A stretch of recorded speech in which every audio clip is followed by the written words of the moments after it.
Hello, street smart investors, and welcome to tonight's Positive Property Show. I'm your host, Christina Markowski, and welcome back, Charmaine Adams. How are you? Good, Lovely to thank meet you. some lovely familiar faces again. Welcome back. Tonight, we are talking about how to get your deposit and how to save for your next investment property. And if you're watching live tonight, if you just type in the chat, #live. If you are watching tonight's replay, #replay. So, Christina, I'd love to learn more. Yes, Let's start. absolutely. There's a lot to learn because when it comes to investing in property, there's really two main things you need. One is you need the income to be able to do it. The second one is you need a deposit. You need some sort of money deposit that you can get a hold of and put towards that investment property and then borrow the rest from the bank if you can't get it outright. And we like to leverage, so we like to use the bank's money. We call it OPM, other people's money, mainly the bank's money. But Love. we have got 7 ways of being able to get that deposit together. So I want to share with you all tonight those 7 ways because a lot of you may or may not know some of these, and it's a good little reminder if you're struggling to get started with finding a way of how to get that deposit together. And we're going to do a bit more of a deep dive when we go into our private group chat. But yeah, let's take a look at what we can do. And some of these might be familiar. And let us know what state you're zooming in from, because we love to see whereabouts in Australia everyone's coming from.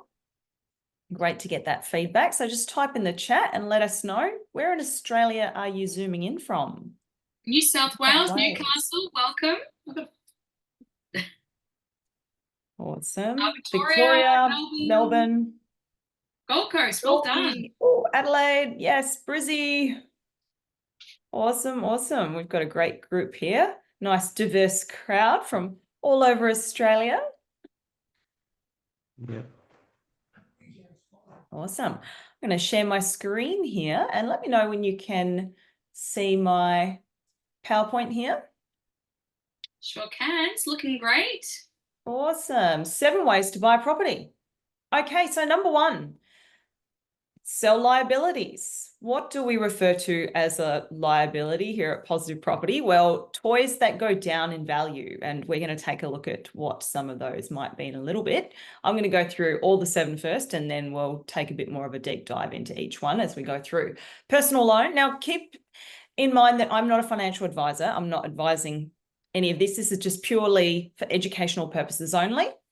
And each person has an individual situation. So talk to your financial advisor to get the best way for a deposit for your next investment property. But I'm just sharing some stories about how I invest, ways I get my deposits, and other people's stories. So get a guarantor. This is an interesting one. Save up, superannuation, equity, and manufactured equity. Well, so let's take a look at the first one, sell toys or underperforming assets. So this can involve things like jet skis, motorbikes. The amount of people I hear who have 2, 3, 4, even 5 cars sitting in their garage, collecting dust, going down in value every single year is phenomenal. There's a lot of offenders out there. And I'm like, wow, I know what I'd be doing if I had those extra cars, because you can only drive one at a time. I would be definitely turning those into cash and then putting that towards an investment property, an asset that's actually going to go up year after year and serve you for the rest of your life. And we've had members that have actually done that, sold their toys, bought property, and have made more money through capital growth than what they would have if they had kept their toys. Well, yeah, and I can think of one particular member off the top of my head who had like 3 jet skis in his garage, and I was like, wow. And you're saying you can't get a deposit for an investment property? There's your deposit. Hello. So that was a no-brainer. There's a lot of different ways you can sell these things these days. You've got so many online options, Marketplace, eBay, you name it, Gumtree, Facebook. Yeah, sky's the limit. So there's no shortage of ways on how to advertise those things that are going and collecting dust and getting rusty in your garage. So that's a good one. And it's sometimes very hard for people to do this, and they might have a bit of an emotional attachment to these underperforming assets. But if you're serious about getting ahead financially, it's time to put your investor's hat on and start looking through the lens of, I've got to do whatever it takes to get into the property market, because the property market does not stop for anyone. Those properties are going to keep going up in price, and before you know it, you blink, you'll be priced out of the market and you won't have a way to get in. Getting in is the hardest thing, but once you're in, and then you can ride that equity growth for your next deposit. So that's a good thing to remember. And, you know, if it's genuinely not serving you, not doing anything, if you haven't used it in over 6 months or a year, maybe it's time to let it go and actually move on. So that's why I've put it as number one, because that can sometimes be the easiest way to get that money quickly. Personal loan. Now, this is an interesting one. And sometimes it can be a matter of looking at the interest rates, looking at, is it the right fit for your specific situation? Maybe you're halfway there. Maybe you've got partly cash, but you want to get into the market quicker. This can be a solution for a lot of people. And I've seen it as a way to quickly boost up that deposit and as an entry point into the property market. And I'll just add to that as well that when you are thinking of doing a personal loan to build up a bit more of a deposit, just make sure you always run the numbers through your mortgage manager, because they're going to make sure that, number one, you can service, and number two, that if you do take out a personal loan for your deposit, or if you're missing a little bit or need to boost it up a little bit, that it's not going to affect your serviceability. So this is something that you want to be doing simultaneously when you're having your conversations with your mortgage team, rather than getting the personal loan first and then having a chat to your mortgage manager. It's something you want to do together to make sure that serviceability is still strong. Yeah, absolutely. That's a really good point, Charmaine. Always make sure that, you know, you're getting the right financial advice around this, because you need to make sure it fits in with your plan to actually get an investment property. Don't just go out and get some personal loan from a bank or whatever willy-nilly, because that could be doing more harm than good. You want to make sure you know the long-term strategy, and whoever's doing this for you has got the full picture of what you need in order to get that investment property and get into the market that way. So personal loan is another way. Guarantor. And I see this a lot with usually younger, even people in their 30s, early 30s, parents that have houses with lots of equity, that the equity is sitting there, they're not using it. And all they need to do is sign a few documents, and then they can use that for their children to get into the property market. So that's a good way to give somebody a hand up, not a handout, because yes, they can pay it off and pay it back. And it's just a matter of helping them get into the market and actually get started to get their first property. And then once they're in, that property goes up in value, you can refinance, and then they can pay out the guarantor portion. And the guarantor portion is anywhere from 10 to 20% to get into the property market. We've seen a lot of people do this for their children. So that's another good one. And it's a shame that a lot of banks don't do it anymore. So each year it gets harder and harder with the lending criteria. So there are still a few out there that do this. So if you're looking at doing this, I'd suggest get in quickly while you still can, before they close that window forever.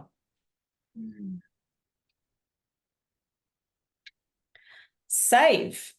This is a very straightforward one, but not as easy as it seems. I mean, look, everyone's got bills, groceries, petrol, kids, school fees, you name it. There are so many things that actually stop us from being able to save. So first, when you're thinking about saving, get an actual plan of how much, break it down to what you need to save over the next 12 months then work backwards. How much do I need to put aside monthly and then even weekly? And where's that money going to come from? Mm. Use a good old-fashioned Excel spreadsheet if you need to break down all of your expenses. How much money's coming into your household every week, every fortnight, depending on how you get paid, work it out. You want to make sure that you're putting a portion of that money aside. If you can, save between 10 and 20% of that overall income that comes in. Put that aside into a high interest account so you can start to get momentum. And that's a good way to start building that first deposit. May I add something to that? Yeah, of course. I've been listening to some really good money podcasts, and the biggest mistake that people make is they save what they've got left. What they need to do is pay themselves Pay first. yourself first, yes.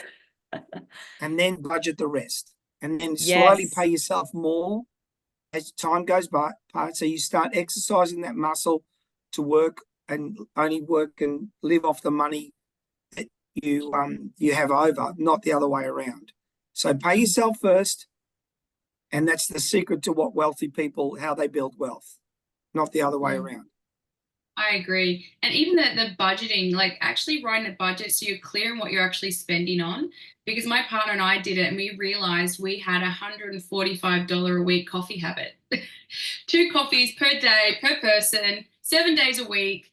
And we decided to invest in a coffee machine, $300. That saved us quite a substantial amount of money from that coffee habit of going out all the time. And we just went out once on a Sunday for coffee, and that extra money we're able to put back into our savings. So little things like that, little hacks like that, because you still want to enjoy life, but you also want to make sure that you're really managing your money wisely as well. Yeah, it's like magic how you can suddenly just look through where your money's going every week and then figure out a way to save that amount. And that is going to take, a bit of self-reflection, a bit of honesty, a bit of going, okay, do I really need this? Or could I be saving this towards my investment property deposit? So yeah, thank you for sharing that, Claudio and Charmaine. I appreciate that. That's awesome. JV, joint venture. Now, this is an interesting one. Now, what you can do, because you need 2 components, you need, yes, one, the income. The second is the deposit.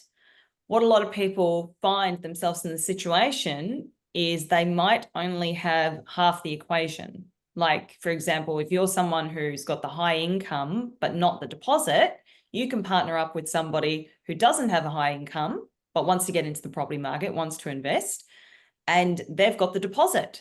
So you can do a JV with that, joint venture. Now, you want to make sure this is somebody that you trust, obviously, and, do whatever paperwork and get that in place you need to. Talk to lawyers, whatever. But I find that a lot of brothers and sisters, funny enough, do this one, do the JV. And yeah, a lot of siblings, a lot of, again, yeah, mums and dads, children, that sort of thing.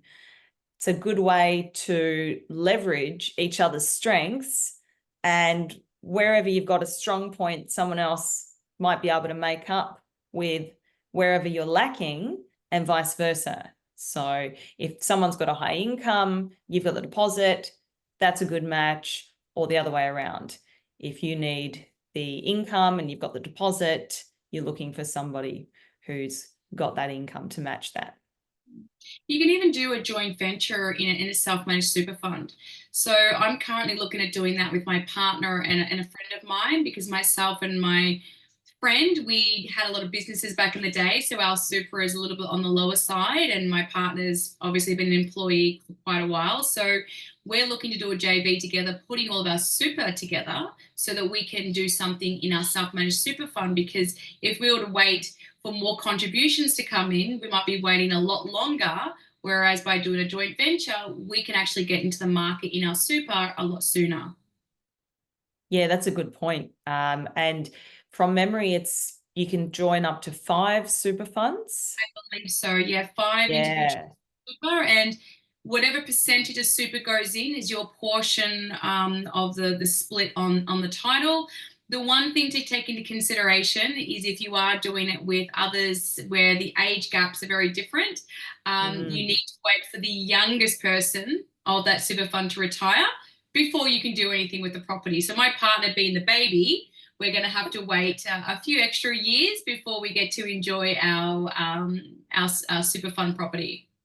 In the meantime, it keeps going up in value. So That's right. you'll just have a bigger nest egg when they do reach the right age. So there we go. Yeah, that's an interesting one. I love that idea. And it was actually, funny enough, it was a sister and 4 brothers that combined all their super together to get into the property market. And that was an interesting one. And that was one hell of a JB. But it's a very creative way to actually go, okay, we've got this resource here. We may not have enough, but oh yeah, who do I know that's got that amount? And who can I partner with? Who can we get into the market with here as a joint effort to grow our wealth? So that was really cool. Now, we might switch off from our Facebook Live now and talk about the rest of these 7 ways with our private clients. So I want to say thank you so much for tuning in and watching us live and loud here tonight. And enjoy the rest of your night, and we'll see you next Thursday.